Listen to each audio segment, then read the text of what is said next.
conferencia sobre accesibilidad. Adelante, adelante.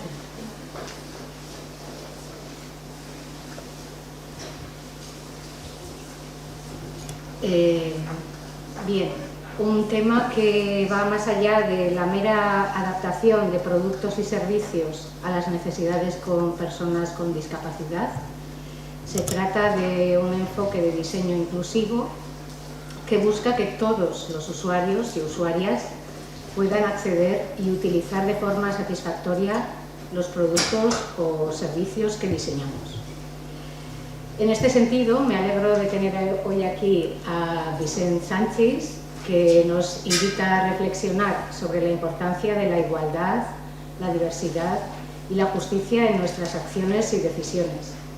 Esto significa que no se trata solo de evitar las barreras y las limitaciones, sino de crear un diseño que permita a todas las personas disfrutar de una experiencia positiva y, en la medida de lo posible, placentera a la hora de utilizar productos, en nuestro caso concreto, productos digitales.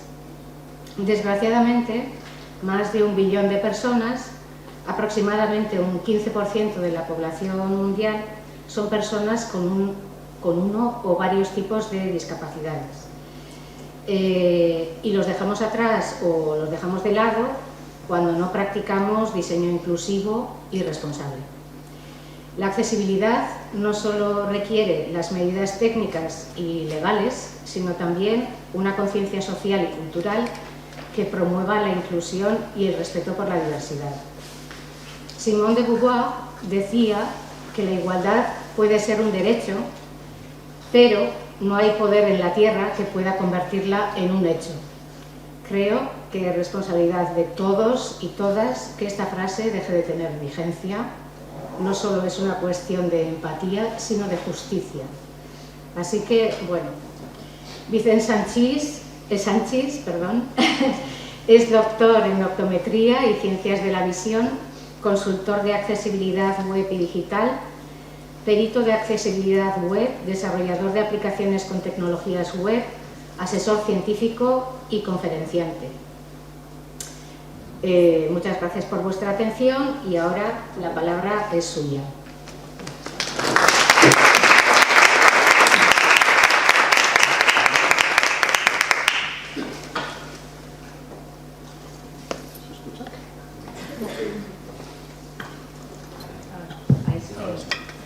Bueno, muchísimas gracias por la presentación.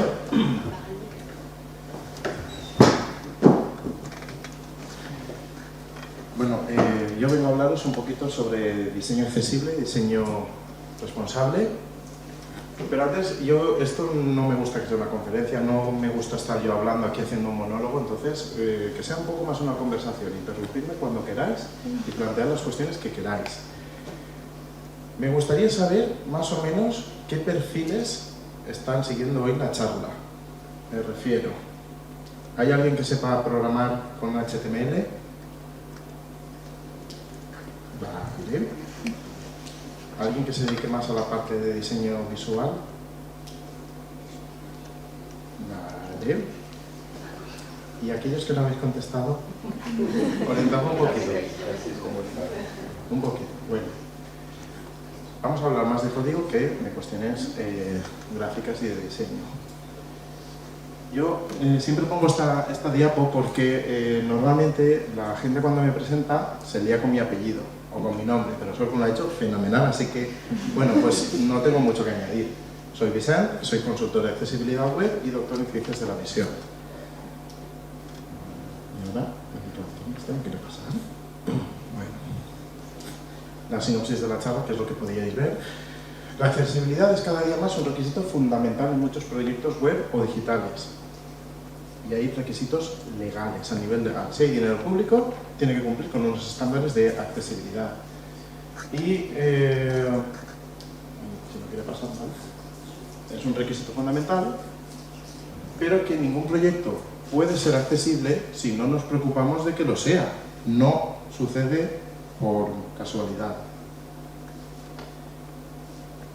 Con lo que corremos el peligro de llevar a producción un producto que nos lo van a tener que echar atrás hasta la etapa de diseño, en algunos casos. O sea que habrá que tener un poco de cuidado. Pero, afortunadamente, tenemos las Web Content Accessibility Guidelines que nos van a poder ayudar a hacer las cosas lo mejor posible. Así que primero hablemos un poquito de diseño responsable. Esto no es mi especialidad, pero me vais a perdonar. Es uno de los objetivos de la Agenda 2030 y se supone que va a estar incluido en el temario de los estudios de diseño. Pensemos en 3 conceptos relacionados con el diseño responsable. A ver, sugeridme qué pensáis cuando hablamos de diseño responsable.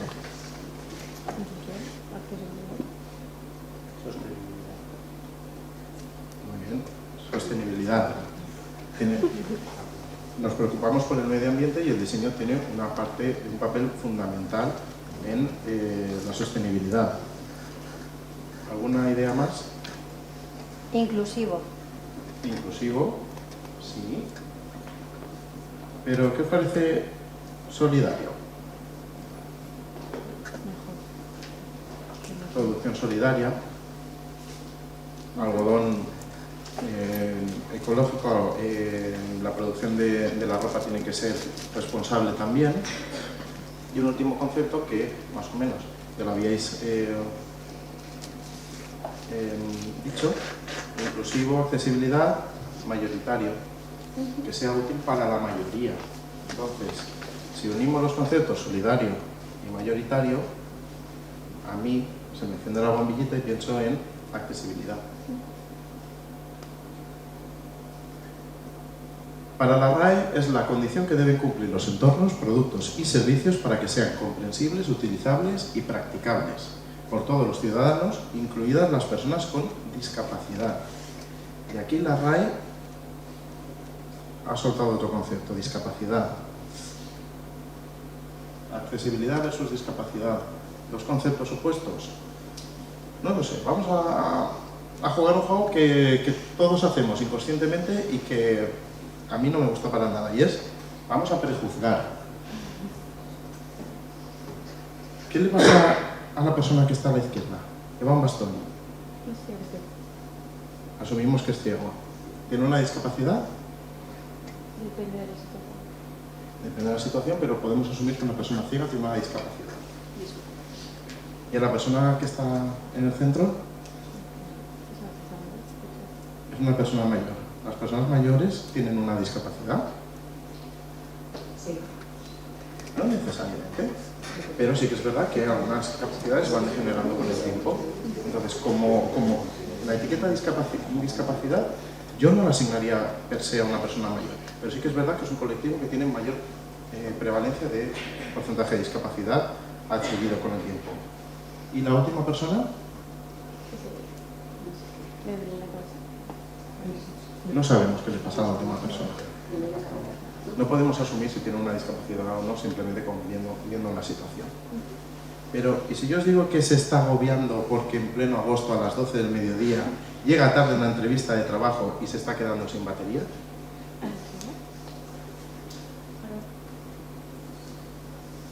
Esos 4 conceptos son la clave. Pues en principio no tiene una discapacidad, pero se encuentra en una situación en la que se puede ver desbordada. Agosto, mediodía, mucha luz fuera. Me estoy quedando sin batería. ¿Qué hace el teléfono? Baja el brillo. Si llega tarde a una entrevista, igual está buscando la dirección en Google Maps. Si el mapa no está suficientemente contrastado, no puede ver bien las indicaciones. Y si se está agobiando, es un factor más para necesitar que las cosas sean más fáciles de lo que son. ¿Vale? Entonces, más que accesibilidad versus discapacidad, tiene que ser accesibilidad versus diversidad. Porque como discapacidad podríamos marcar a la persona ciega, pero los otros 2 casos no tienen una discapacidad reconocida. En este caso es situacional, depende del contexto, y en el otro caso pues dependerá de otros factores. Entonces, para mí, la accesibilidad es la búsqueda de la mayor inclusividad e independencia individual posible. Y cuando hablamos de web, pues es a través de una serie de prácticas centradas en la forma de interactuar de las personas con la web. Forma de interactuar de las personas con la web. ¿Y cómo interactúan las personas con la web? Pues mediante el uso de ayudas técnicas. La más conocida sobre la web es el lector de pantalla, un software que va leyendo la información que hay en pantalla, la información textual. Es la que utilizan las personas ciegas o con baja visión. Pero también hay software de dictado de voz, que le puedes dar indicaciones y realiza acciones. Una ayuda técnica también serían los dispositivos adaptados o más ergonómicos. O incluso dispositivos diseñados específicamente para estas tareas. Esto es un joystick bucal. Una persona que tiene una restricción de movilidad muy grande, le acercan este joystick, lo puede coger con la boca y puede ir moviéndolo y desplazar el cursor. ¿Cómo realiza las acciones? De dos formas, soplando o sorbiendo. Por eso aquí veis un tubito. Esto no es el cable es esto. Este tubito es el que permite que el aire pase adelante y atrás. O incluso con cosas aún más específicas. A esta persona que tiene la movilidad aún más reducida le han implantado un piercing, un imán en la lengua y a través de algo parecido a una ortodoncia puede controlar el cursor simplemente con el movimiento de la lengua. Otro tipo de ayudas técnicas son los interruptores, los switches. Son pulsadores como las máquinas de videojuegos que requieren muy poquita fuerza, muy poquita presión para activarlos. Tienen un tamaño grande, también requieren menos coordinación. Una persona que tiene, por ejemplo, ahora no sé cómo se llama esta patología, pero bueno, que no controlan bien los movimientos y necesitan estar en una silla de ruedas como soporte ergonómico específico, se les suelen colocar diferentes switches a lo largo del soporte de la cabeza para que vayan golpeando y activando las acciones que quieren hacer. Y, por ejemplo, con switches se vería de esta manera. Navegan de esta forma. ¿Mal vídeo? Sí. Aparece una barra que se desplaza de arriba abajo y cuando llega al punto donde está el icono que quiere activar, da dos golpecitos. Como os podéis imaginar, es una forma un poquito lenta e incómoda de navegar, pero si no tienes otra, es la que hay. Y, a ver, aquí, ¿qué estaba intentando hacer? Ahora mismo no me acuerdo. Lo intentaba hacer aquí en este vídeo, pero bueno, si te pasas de aquel control que quieres activar, tienes que volver a esperar a que se repita el ciclo. La verdad es que se hace lento y pesado cosas tan sencillas como navegar por una web, porque sí, hemos podido entrar, pero ahora ¿cómo hacemos scroll en esa web? Pues tenemos que activar otro tipo de... hacer una modificación en la configuración del software para navegar a través del equivalente del foco del teclado. En este caso, el foco del teclado es ese recuadro azul, se va desplazando automáticamente y la persona con una presión en el switch va activando la acción que quiere hacer. ¿Vale? Como podéis ver, es una forma un poco lenta y engorrosa. Entonces, yo os he mostrado solamente unos poquitos ejemplos. Pueden haber muchísimos más. ¿Tenemos que hacer estudios de usabilidad con todos los casos posibles? Sería lo bonito y lo ideal. Pero, afortunadamente, tenemos un conjunto de reglas heurísticas y ha habido un grupo de trabajo muy grande que ha hecho todo, se ha encargado de hacer estos estudios y han concluido con una serie de directrices para que podamos aplicar sin necesidad de tener que hacer siempre estudios de usabilidad. Estas son las WCAG. Web Content Accessibility Guidelines, que la versión más reciente oficial es la 2.1 de 2018.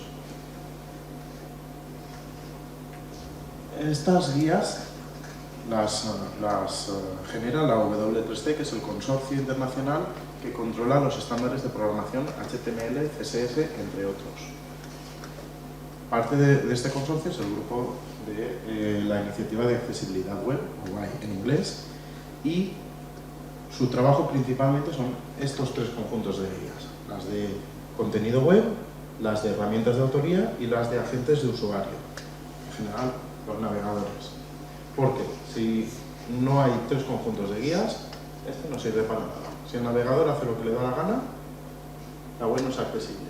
Y si la herramienta de autoría no te permite hacer una web accesible, no puedes aplicar esto. La primera versión salió en el 99, la segunda en 2008, la actual en 2018. La 2.2 tenía que haber salido en 2022, pero aún no se ha aprobado, estamos ahí a punto. Y la 3.0 saldrá en algún momento. También se puede consultar el borrador y ver los cambios que hay, porque hay muchos cambios, pero aparecerá en algún momento. Lo importante, y lo que quiero que os quedéis, la idea es que la importante es esta, la 2.1, porque todas las legislaciones a nivel europeo, en Estados Unidos, etcétera, lo que hacen básicamente es copiar y pegar esta norma. Entonces nos centramos en esa versión y os explico la estructura. Se basa en 4 principios que ahora después veremos.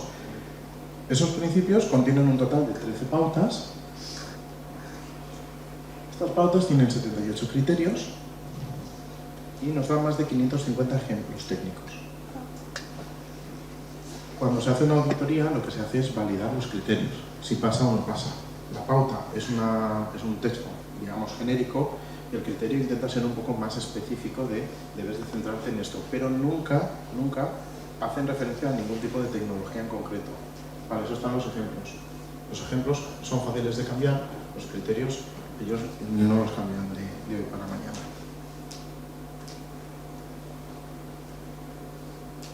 Los principios están numerados con un número, las pautas con 2 y los criterios con 3. Así es un poquito más fácil que si en algún momento tenéis que ir a consultarlas, entendáis qué es lo importante y qué es lo menos importante. Y a su vez los criterios están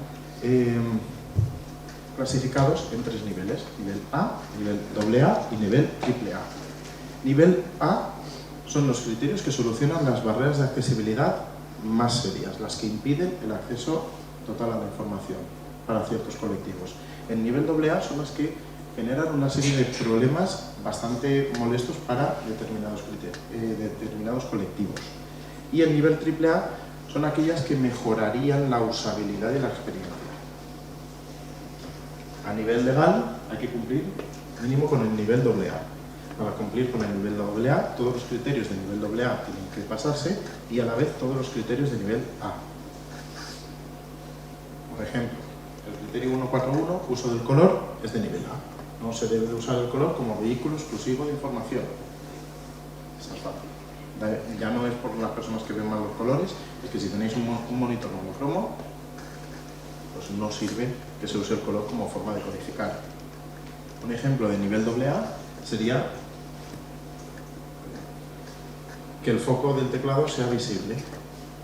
Pues cuando no se ve el foco del teclado, en la esquina inferior izquierda del navegador normalmente vemos hacia dónde apunta el enlace que esté activo en ese momento, o que se pueda activar, mejor dicho, en ese momento.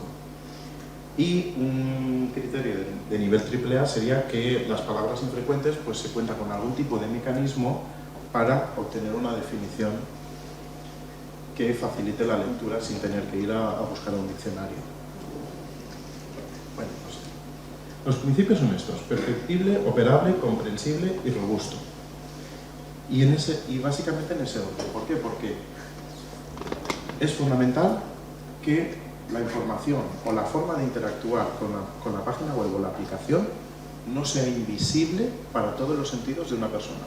Si una persona no puede ver, tiene que poder escuchar esa información. Si no puede ver y escuchar la información, tiene que poder tocarla. Porque hay personas que son sordas y ciegas a la vez. Una vez podemos percibir la información, es necesario que podamos interactuar con ella mediante nuestros dispositivos o las ayudas técnicas que necesitemos. Una vez podemos percibir y podemos interactuar con la web, es necesario que podamos comprender el contenido de la web. Para eso es importante, por ejemplo, definir el idioma en el que está escrito el contenido. Y el último criterio, el último principio, robusto, es más a nivel de código, es más técnico y básicamente lo que te pide es que la web funcione independientemente del dispositivo. Que te bases en los estándares para que se reproduzca de forma adaptada en cada uno de los posibles combinaciones de dispositivos y software. Entonces, vamos a ver las pautas de la WCAG y de ahí sacaréis ideas u orientación a la hora de trabajar un diseño para un proyecto o lo que sea. La primera pauta es que hay que proporcionar alternativas textuales para cualquier contenido no textual. En general, el ejemplo más claro, el atributo de texto alternativo, el atributo alt. Si pones una imagen, tienes que añadir un atributo alt en la etiqueta de la imagen para añadir un texto que describa un poquito esa imagen. ¿Cómo de largo tiene que ser un alt? Pues como un tweet. No hay un límite, pero lo funcional es que sea como un tweet. ¿Hay que hacer una descripción de la imagen? No siempre. A veces te centrarás solamente en algún aspecto de la imagen o en algún concepto que quieras transmitir con esa imagen. Si la imagen solamente es ornamental, no tiene información, el alt tiene que ir vacío, pero tiene que aparecer. Así el lector de pantalla, cuando llega la imagen, no comunica nada. No te avisa de que hay una imagen. De la otra manera, pues te puede decir, hay una imagen, el nombre de la imagen es archivo tal. La persona se queda con ganas de saber qué hay en esa imagen. Imaginaos este caso. Esto es un botón y tiene una imagen. ¿A qué texto alternativo le ponemos? Buscar. Pero no le vamos a describir el icono de la lupa. Entonces el alt siempre depende del contexto y la intención comunicativa o funcional que tenga esa imagen. La segunda pauta se llama medios tempodependientes. Me parece fatal la palabra, pero se ha traducido así. Tenemos que proporcionar alternativas a todos aquellos medios tempodependientes. Audio, vídeo, animaciones, etcétera, que transmitan información. ¿Cómo? Pues, perdón. No entiendo exactamente qué quiere decir tempodependiente. O sea, ¿a qué te refieres en la animación? A ver, yo le llamaría multimedia. Pero es que si es una animación, no sé hasta qué punto una animación CSS o JavaScript puedas considerarla multimedia, pero si te sirve para expresar una instrucción, ¿sabes? Pulsa el botón, Sí, sí. Lo puedes hacer a través de una animación, no sé hasta qué punto eso es multimedia. Okay. Ellos decidieron ponerle tiempos dependientes y así es como se ha traducido. Entonces, ¿cómo podemos añadir estas alternativas textuales? Pues hacer un vídeo a través de subtítulos. Siempre a través de una alternativa textual que va a ser una guionización de lo que está pasando, con descripción de la información visual que no se puede conseguir de otra manera. En los vídeos también se puede añadir audiodescripción, una voz en off que te esté explicando qué está pasando en el vídeo. O incluso podríamos añadir una interpretación en lengua de signos si en el vídeo hay un diálogo. Son estrategias muy diferentes. A nivel técnico también son diferentes e implican diferentes tipos de riesgos o cuestiones que tenéis que tener en cuenta. No es lo mismo diseñar un vídeo con la idea de que se va a interpretar en lengua de signos, porque ya reservaréis una parte de la imagen para poner el intérprete, que añadir unos subtítulos. La pauta 1.3 adaptable nos pide que creemos contenido que se pueda presentar de diferentes formas sin perder información o estructura. Básicamente nos pide que el contenido sea semántico.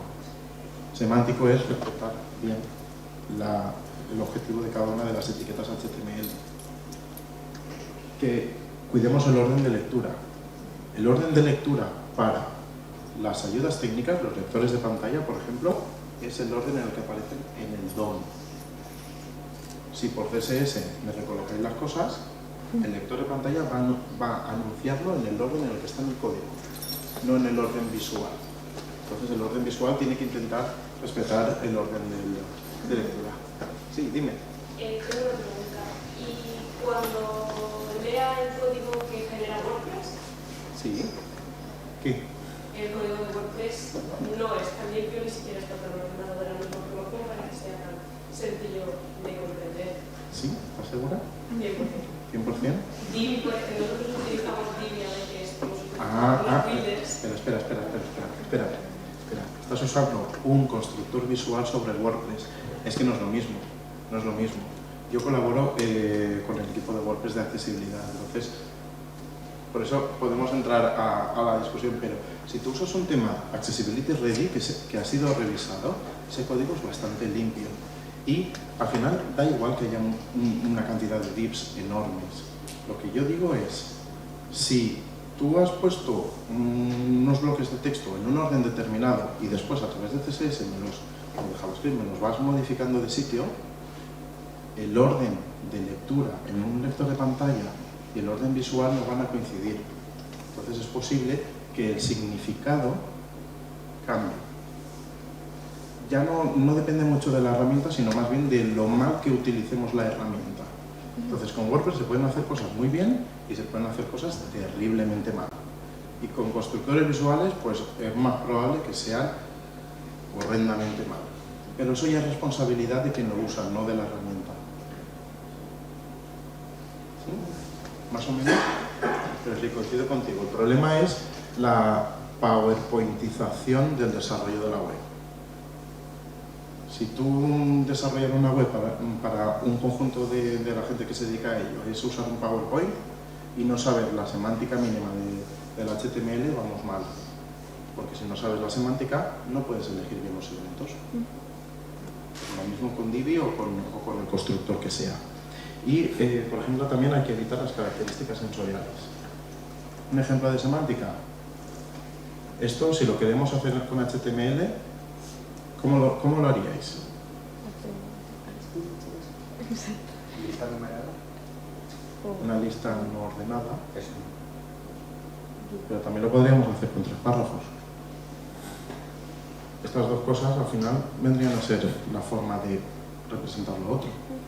Lo que pasa es que hay una que sí que tiene sentido, la lista no ordenada, porque el lector de pantalla te dirá, esto es una lista no ordenada, estamos en el primer elemento de la lista no ordenada, el segundo elemento, y te permitirá interactuar.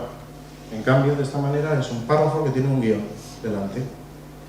La semántica no es la misma, el resultado visual puede ser el mismo, pero la semántica no es la misma. Por eso hay que cuidarla. Y características sensoriales, pues, a ver, imaginaos que hemos diseñado 3 botones.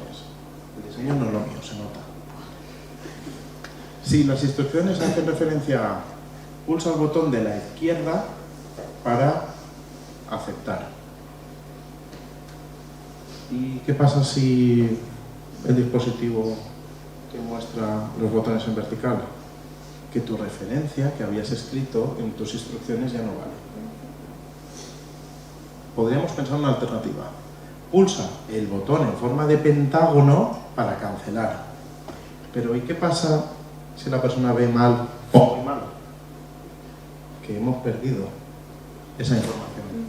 Es decir, las características sensoriales que se van a poder percibir a través de la vista, principalmente, no son una buena referencia. Siempre necesitamos un texto.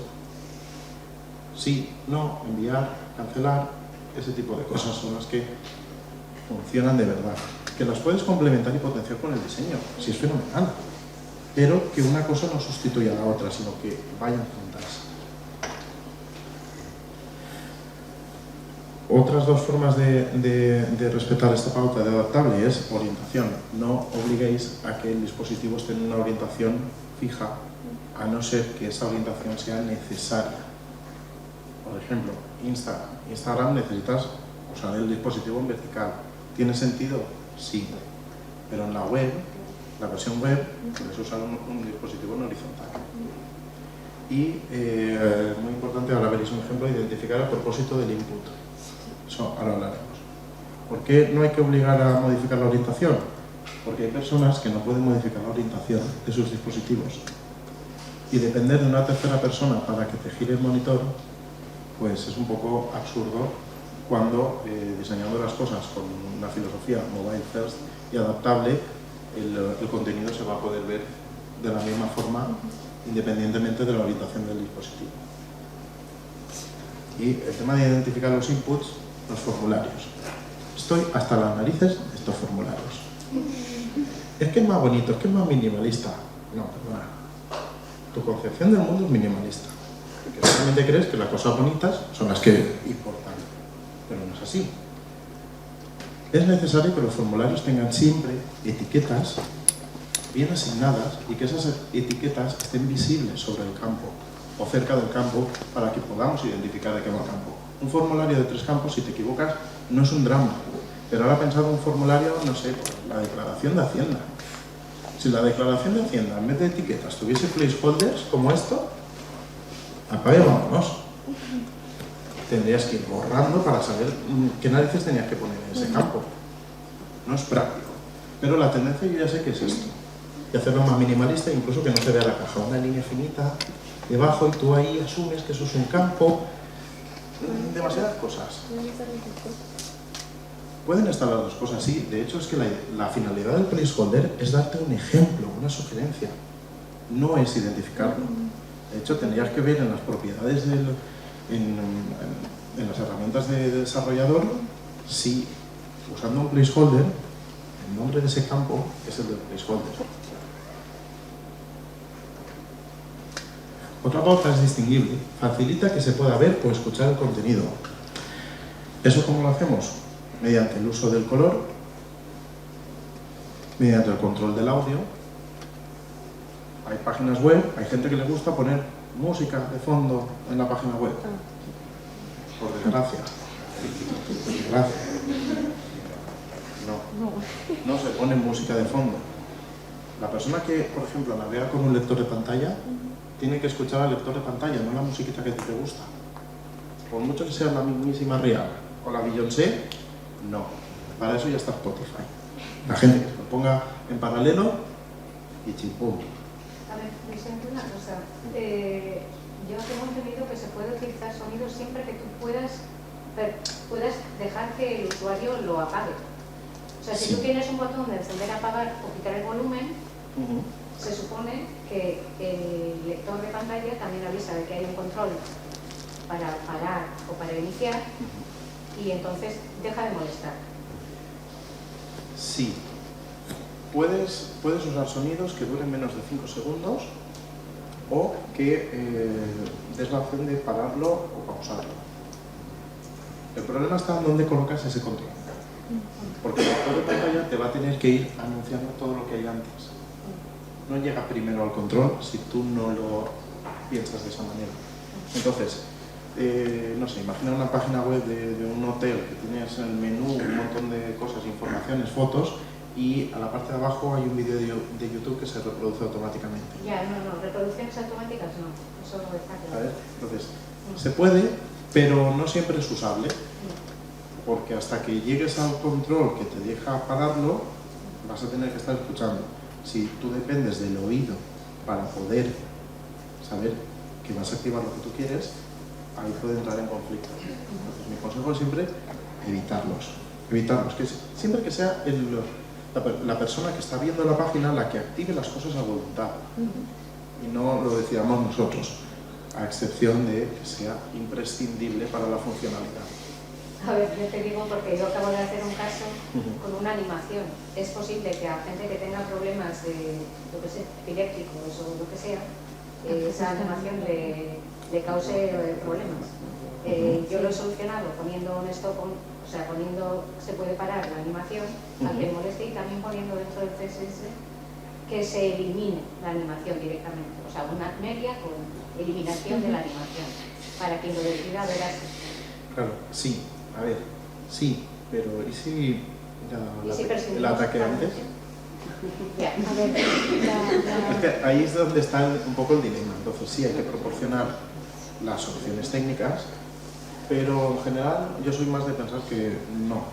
Si sabemos que una de las animaciones puede provocar un ataque epiléptico, que tenemos unas referencias técnicas, ahora las veremos, hay que avisarlo antes. Y ya que sea el usuario que voluntariamente lo active. Porque si involuntariamente recibe esa información lumínica, es posible que le generes algún problema antes. Bueno, yo he tenido en cuenta la gama Sí, sí, cromática sí. y la velocidad, pero aún así, No, pues si acaso te lo digo porque luego dirás, Sor, con esto que has hecho. A ver, una de las cosas más críticas, me estoy adelantando, pero es la velocidad de parpadeo y que no contenga rojo. ¿Vale? Ahora lo veremos. Pero bueno, a nivel perceptible, que se pueda distinguir es importante el uso del color, el control del audio para que no interfiera con la información auditiva que necesitamos y vigilar el contraste. Contraste y uso de color no es lo mismo, son dos cosas diferentes. Un ejemplo, botón verde, botón rojo. El verde asumiremos que hace algo bueno, rojo algo malo. No, es que los daltónicos... No, por favor, no les llaméis daltónicos. Somos personas que vemos mal los colores. ¿Vale? Los daltónicos son deuteranopes. Y eso ya meten demasiadas complicaciones. Pero normalmente podemos distinguir algunos rojos de algunos verdes. No... La visión del color es algo muy complejo para resumir en 4 ideas. Entonces, si veis que os lo ponen muy facilito en algún sitio, lo siento, pero no está muy bien. Pero bueno, un botón verde y un botón rojo. Si no podemos ver bien los colores, pues a lo mejor veremos un botón más claro y un botón más oscuro. En cambio, el botón aceptar y cancelar, a la inmensa mayoría de gente le queda claro qué va a pasar. Lo ideal de todo, combinar las dos estrategias. Potencias la comunicación. Quien se guía por el color, enseguida lo ve. Quien necesita texto para entenderlo, también lo ve. Y quien no entiende el lenguaje, a través de los iconos, también tiene un input y lo puede entender. ¿Y el contraste? Pues es que es fundamental para la legibilidad del texto. Quedaos con la idea. Cuanto más pequeñito, más contraste necesita. Y cuanto más grande, menos contraste.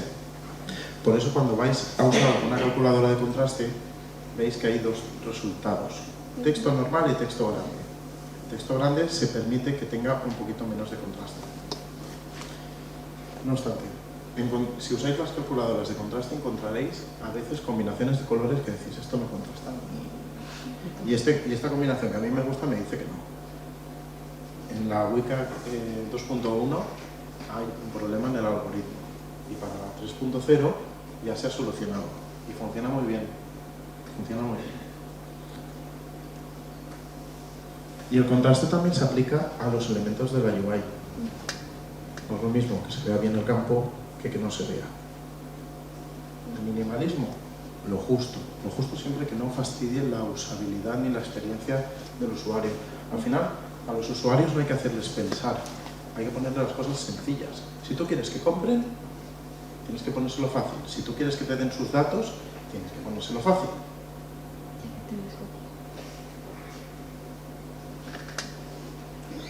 Distinguible también nos pide que el texto sea escalable. Hay formas de bloquear el zoom, sobre todo en el móvil, y es súper molesto. Hay que evitar las imágenes de texto. ¿Alguien sabe lo que es una imagen de texto? Las imágenes que no se pueden... Cuando el texto no está en la página, sino es una fotografía. Exactamente, un mapa de bits que representa el texto. Ya no es un texto que aparezca en una foto, puede ser. Pero es que esto hace muchos años, cuando las cosas funcionaban mejor con Explorer, las imágenes de texto eran el pan nuestro de cada día, cuando navegabas por Internet. Y por último, tienes que asegurarte de que todo se pueda hacer un reflow cuando necesitas unos aumentos muy grandes, porque las personas con baja visión tienen que llegar a aumentos de a veces hasta 400% o más. Esto es un ejemplo de una imagen de texto. Graphic design is my passion. En aquel momento no podíamos jugar con fuentes, no podíamos jugar con efectos, CSS no tenía las posibilidades que tiene ahora. Entonces, ¿qué hacía la gente? Se montaban ellos con su Photoshop pirateado, sus cosillas y sus GIFs animados y su contador de visitas. Y eso era el concepto que se tenía de diseño web. Si tenéis curiosidad, la web de Space Jam, increíble. increíble respecto a esto. ¿Qué es también importante para que el contenido sea distinguible? Asegurarnos un espaciado mínimo del texto o que se puede ajustar el espaciado del texto según las preferencias de lectura de cada usuario. Asimismo, la presentación del texto, lo típico que se os dice, no se justifica el texto siempre con bandera a la derecha, es decir, justificado a la izquierda, para los idiomas occidentales, porque ahí es donde está, a la izquierda es donde está la referencia del inicio de la línea. Cuando la persona está leyendo, va haciendo sacádicos y cuando llega aquí al final de la línea tiene que hacer un sacádico muy grande hasta la primera letra de la siguiente línea. Si esta referencia va cambiando a lo largo de la página, hay personas que no controlan bien los sacádicos, tienen problemas de lectura. Si siempre está a la misma altura, se lo facilitamos un poco. Y es también importante cuidar el contenido contextual, los menús estos que van apareciendo, desapareciendo cuando te paras con el ratón encima, pues eso también hay que cuidarlo para que sea visible, para que el área que lo activa sea razonablemente grande, etc. A nivel de operable tenemos la pauta 2.1, accesible por teclado. Toda la funcionalidad debe de ser accesible por teclado. ¿Por qué?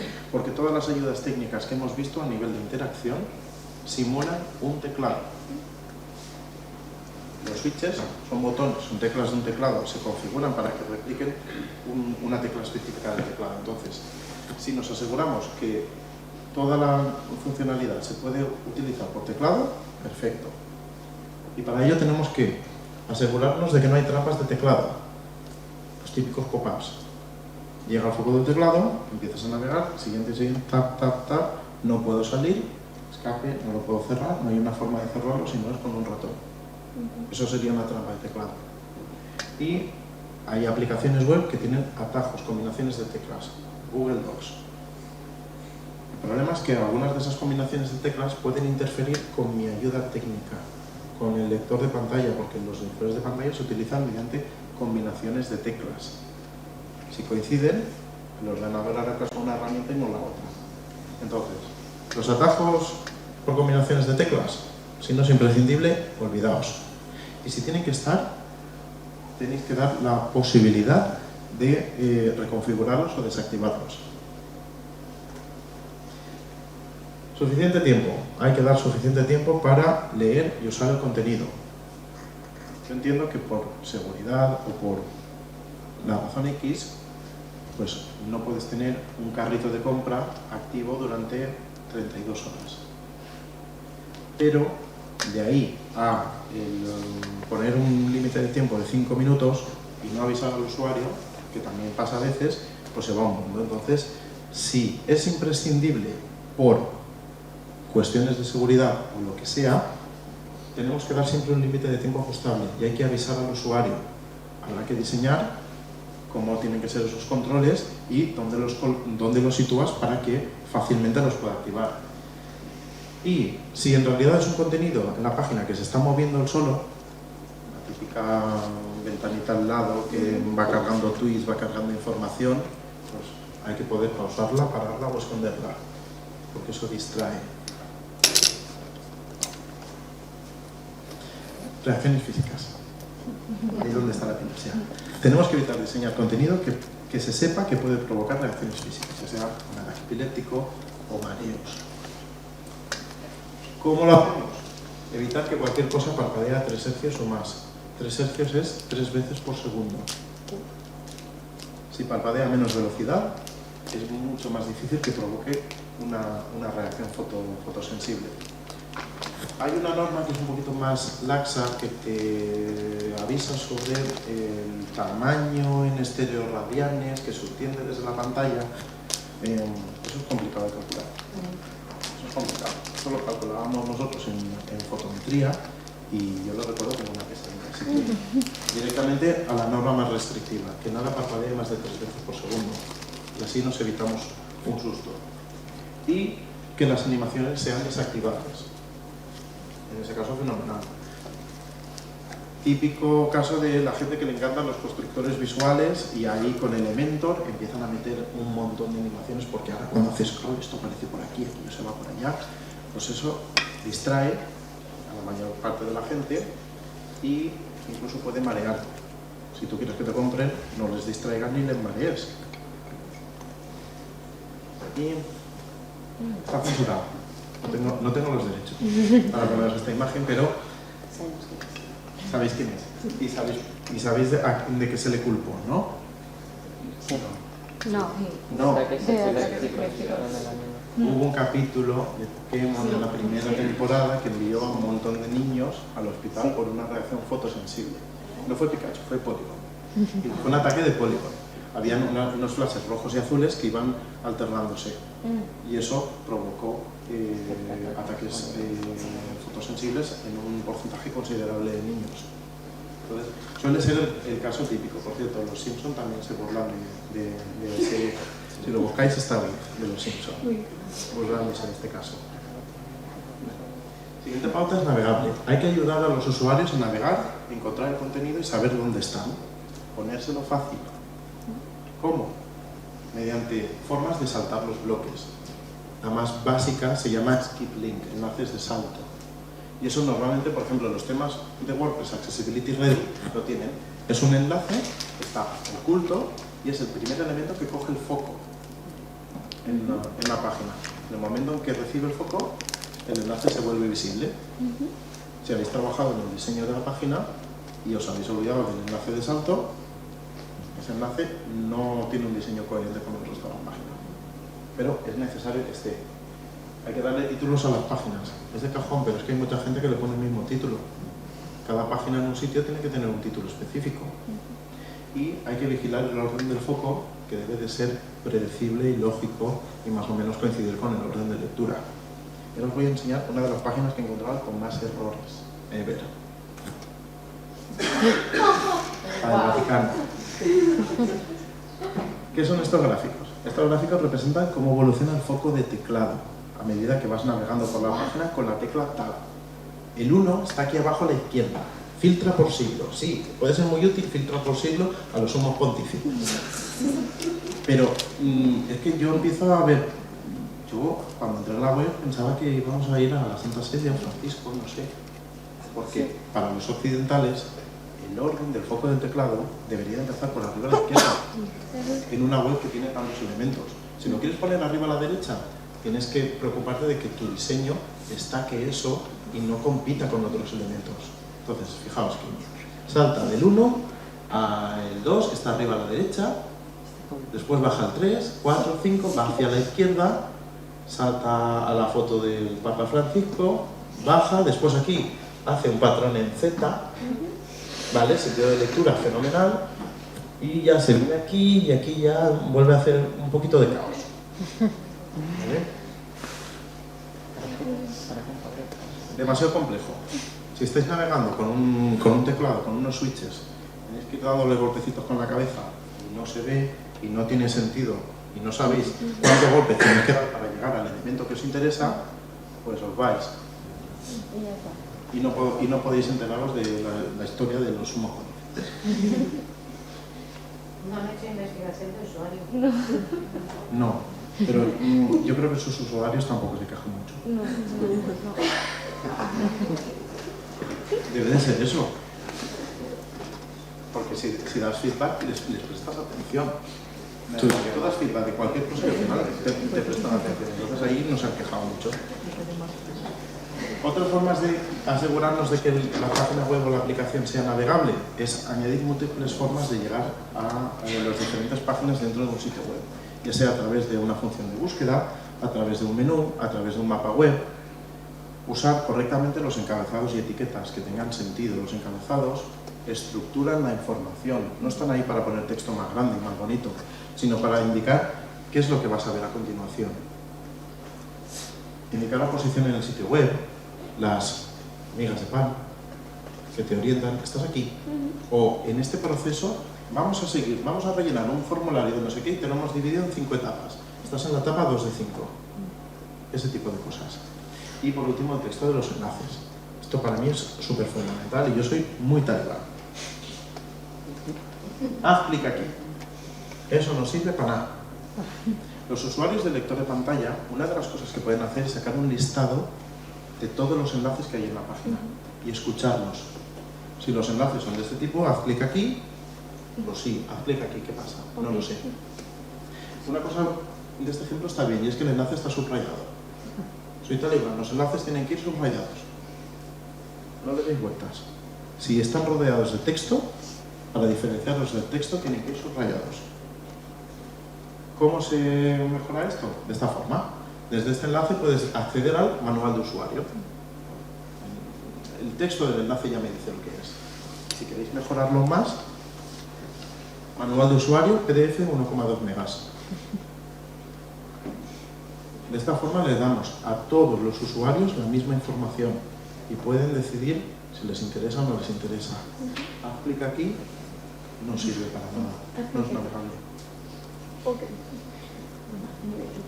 Leer más, etcétera, son de esos tipos de texto que no ayudan. Ahora, hay una alternativa que esa le gusta mucho a los diseñadores, que es, bueno, pues vamos a añadir un texto que sea invisible, que solamente lo lea el lector de pantalla.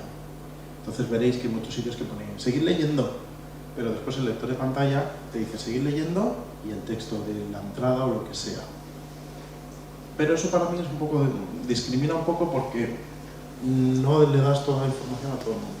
Entonces, dependiendo de cómo sea el diseño, hay veces que es mejor esta estrategia. La otra parte es vigilar las modalidades de input para facilitar que los usuarios interactúen con la funcionalidad más allá del uso del teclado. Yo os estaba diciendo teclado, teclado, teclado. Y ahora os digo, ojo, miremos otras alternativas, porque no todo el mundo va a usar un teclado. Por ejemplo, dispositivos táctiles, pues hay que cuidar los gestos de puntero. Si permitimos hacer zoom y encima nos hemos preocupado de que con ratón y con teclado también se puede hacer, fenomenal. Cada usuario le das la libertad de que use lo que quiera o lo que puede usar. Cancelación de puntero para si has activado alguna cosa que no quieres y quieres volver atrás. Esa es una parte técnica. Y para mí la más importante es nombre visible igual a nombre accesible. Nombre accesible es una cosa que determina el navegador. Hay veces que lo tienes que declarar de forma voluntaria y hay otras veces que las toma de otro elemento. Por ejemplo, si a un campo de un formulario se le asocia una etiqueta label, el nombre accesible vendrá de la etiqueta label. De forma que si ahí pone nombre, una persona que use dictado por voz va a poder darle la instrucción al ordenador, rellena el campo nombre, pone esto. Porque el ordenador entiende lo que es el campo nombre. Si el nombre visible y el nombre accesible son diferentes, el típico icono en un menú, la casita. La casita ahí que, ¿cómo lo llamas? Hay veces que es inicio, otras veces es home, otras veces puede ser otra cosa. Entonces las personas que navegan por voz van a tener que ir probando a ver cuál es la palabra que es el nombre accesible, porque no hay nombre visible o porque no coincide con el nombre visible. También hay que cuidar, por ejemplo, el movimiento del dispositivo, que eso cuando salió el iPhone, todo el mundo le gustaba estas cosas de la aplicación de la cerveza. Te inclinabas el iPhone y veías cómo desaparecía la cerveza. Pues bueno, si por algún motivo es necesario implementarlo en la página web, hay que buscar una alternativa para las personas que no pueden mover su dispositivo. Y muy importante es el tamaño de los targets. Hay un tamaño mínimo para que ese target se pueda accionar por una persona que no tenga mucha destreza con los dedos, por el motivo que sea. Son 44 píxeles CSS de ancho. Menos de eso no se debería hacer. ¿Hay excepciones? Pues bloques de texto. Hay veces que el interlineado no te permite separar con una altura de 44 píxeles un enlace de otro. Pero eso es una excepción. A nivel de comprensible, la pauta 3.1, legible, pide que el contenido debe ser legible y comprensible. Es redundante, pero es como está redactado. ¿Cómo se consigue eso? Declarando el idioma de la página, declarando el idioma de las partes.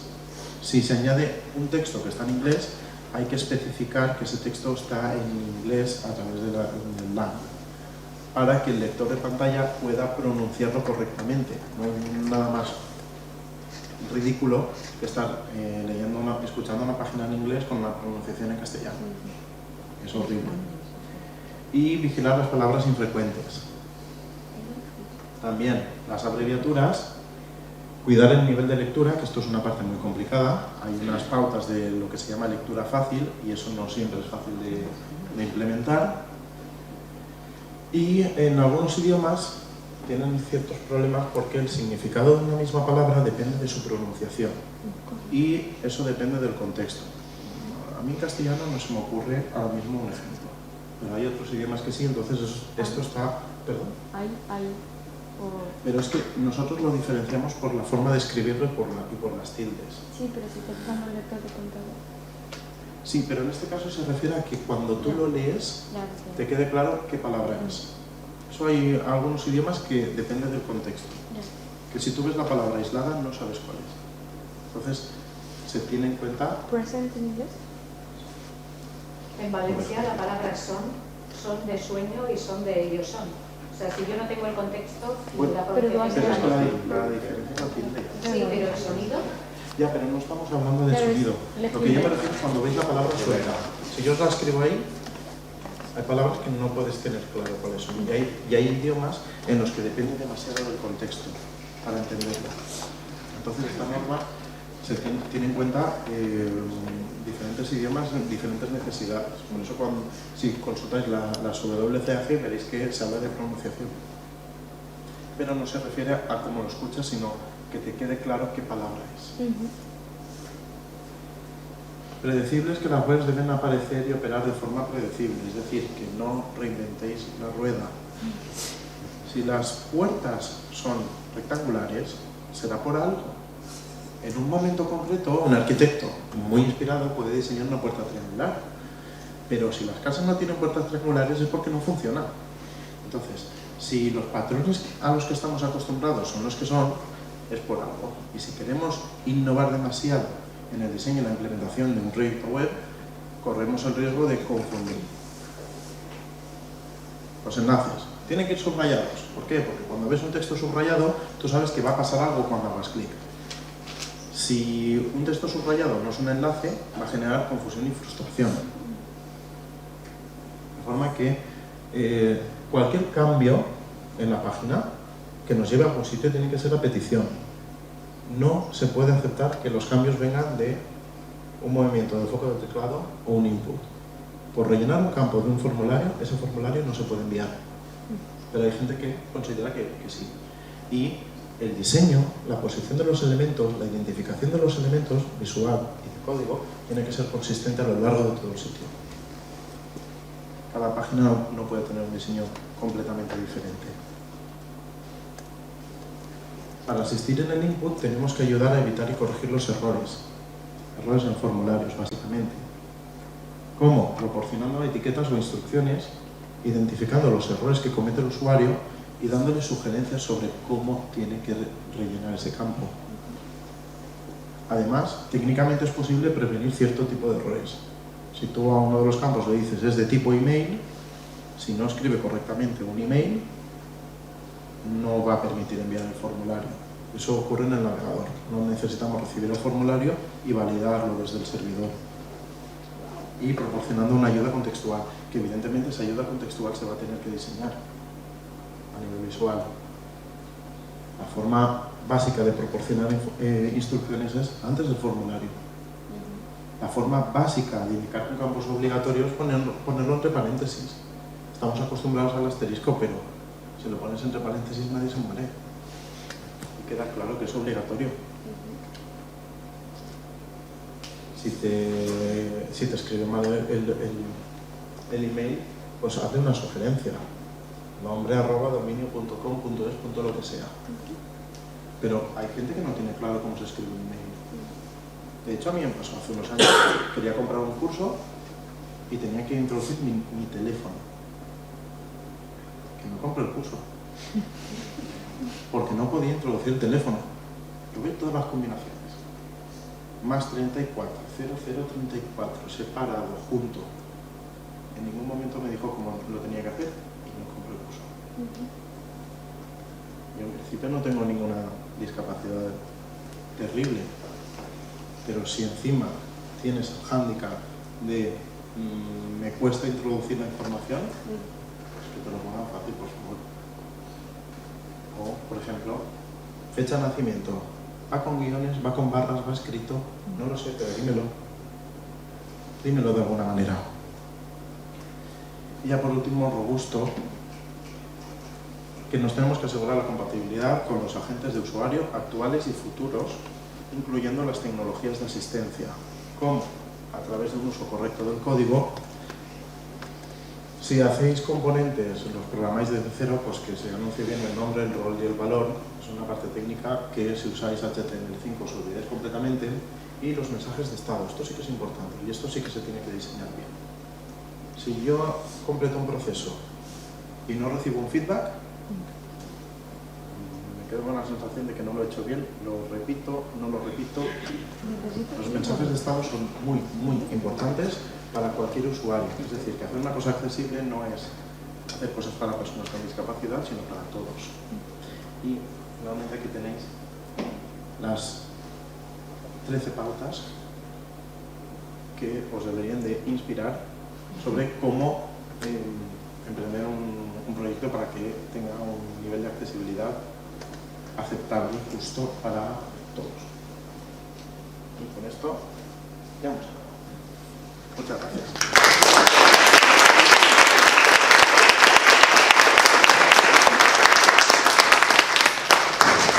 ¿Queréis preguntar alguna cosa? Al siguiente proyecto que hagamos podemos hacer preguntas. ¿Habéis sacado una foto a la diapo anterior? Si puedes ¿Has sacado la foto? ¿Nos la puedes pasar? pasarla. Sí, Cansamita. sacarnos una foto, por favor. Le he sacado- Y tenerlo en cuenta. Le he sacado fotos y se lo he pasado. ¿Me las puedes A ver, pasar también? Vicente, muchísimas gracias porque he aprendido un montón hoy. Yo no soy de vuestro gremio, pero me ha encantado. Sí que soy del otro gremio, yo soy de discapacitada. Yo no tengo la bimanualidad. Y sí que quería preguntarte, la combinación de teclas, el famoso control, alt, yo no lo puedo hacer. Sugerencias, cambios, normativas, legislación. Pues está complicado, la verdad es que está complicado. Yo también le doy muchas vueltas porque las combinaciones de teclas para usar un lector de pantalla son infernales. Control más no sé qué tal, hay veces que hay comandos que tienen 4 teclas a la vez. Yo lo que he estado pensando es, hay herramientas para streamers, el Stream Deck, es lo que yo estoy pensando, que es un teclado que tiene unas teclas con cada tecla es una pantallita y que tú puedes configurar. Yo le estoy dando vueltas a eso para intentar implementar las funcionalidades básicas de un lector de pantalla. Porque para mí también es más sencillo ir a apretar una tecla que veo que acordarme de tal. Pero yo creo que por ahí algún teclado externo que tú puedas configurar las teclas para que pulsando una ejecute un comando. Ahora mismo lo que uso es todos los botones que te deja la tableta gráfica del lápiz. ¿Vale? Ahí combino 2. Pero a veces cuando se complica, y sobre todo el paquete Adobe, es que yo soy usuaria. Es que yo no soy... es que no sé cómo se... Yo soy diseñadora, yo necesito operar, no necesito visualizar. Luego para nosotros es aún terriblemente peor las barreras. Aparte, mi discapacidad es sobrevenida y es cuando me he dado cuenta que es que no hay nada adaptado, ni siquiera lo que estáis intentando hacer ahora. Sí, no, ahí tienes toda la razón. Yo mi sugerencia ¿Puedo dar ahí una sugerencia como persona que tiene una discapacidad también? Aquí tengo muchas, ¿vale? Pero la manual. Yo con 8 años cogí túnel carpiano bilateral y me tuvieron que operar con 12 y yo me encontraba con que no podía hacer los trabajos del instituto. Hay, sobre todo aquí en la escuela, que tenemos el taller del FabLab, muchos diseños de adaptación para teclados y demás que están hechos universalizados. Seguro que si se lo preguntas a cualquiera de las profesoras que llevan el FabLab te pueden ayudar, que dentro del teclado estándar generan como aparatos en 3D que puedes poner y te facilitan muchísimo esto. Yo durante mucho tiempo lo que he utilizado, ahora estoy mejor desde que me operaron y tengo más movilidad, pero yo estuve 3 años que tenía 3 dedos, parecía un Simpson. Y es esto, en plan, igual que han generado adaptabilidades para juegos y videojuegos que las compañías no te lo ofrecen, pero luego hay mucha gente como él o como o diseñadores de producto y demás que generan la adaptación para que tú te la puedas imprimir en casa y utilizarla. Y para gente que es diseñadora y que no tiene la movilidad, hay adaptaciones, no sé exactamente cuáles serán tus necesidades, pero puedes buscar en sus bibliotecas de diseños y te adapta el aparato que tienes. O sea, la industria no te lo da, pero sí que hay gente diseñando para que podamos solucionar esto y que te lo puedas generar tú misma. Y como tenemos el Fab Lab, seguro que si le dices a una compañera, oye, necesito esto, te lo harán. Sí, efectivamente es así. La gente se busca las castañas. Si no te lo da el fabricante, buscas alternativas y hay gente que está trabajando gracias a la impresión 3D. Están haciendo maravillas. No hace mucho estuve en un taller en el Politécnico que vino más gente que estaba yo en la sala y alucinamos un poco las cosas que hacían. Con un tupper se montaban un joystick. Increíble. Increíble. Bueno, ya los traeremos también a la escuela. Sí, merece mucho la pena. Pero yo tengo una sugerencia y es, ¿por qué no le contactáis a Adobe y os quejáis? Yo lo hago, pero no te... Sí, da igual. Sí, es probable que pasen, pero es muy importante que intentéis dar feedback a la empresa porque quiero pensar que en algún momento alguien dirá, esto no lo habíamos pensado o deberíamos de investigar por esta parte, porque sí que hay empresas que se preocupan por ello. Sí, pero yo, por ejemplo, no tengo esa situación, pero tengo una amiga que es ciega y es mayor que yo y se estaba comprando una casa y tuvo un problema que te cagas para comprar electrodomésticos, porque eran táctiles todos y no conseguía encontrar ninguno que tuviera ni botones de apretar ni que tuvieran la adaptación de voz, y se le ha costado un dineral encontrar de segunda mano que se lo repararan porque no había adaptación. Lo digo por la gente que es interactiva, es generar programas que puedan hacer que la gente que no tiene visión interactúe con electrodomésticos. No lo piensas hasta que ella me decía, no puedo calentarme el vaso de leche. Por eso se pide que el diseño sea responsable. Sí, esta es la tendencia del mercado, pero ojo, es que las tendencias el mercado no puede marcar esas tendencias de esa forma. Siempre que no, tienes que respetar una base. Si tú aseguras esa base, ya después haz lo que quieras con una gama de productos, pero no fastidies a determinados grupos porque quieren gastarse su dinero en ti, quieren darte dinero y no lo pueden hacer. Bueno,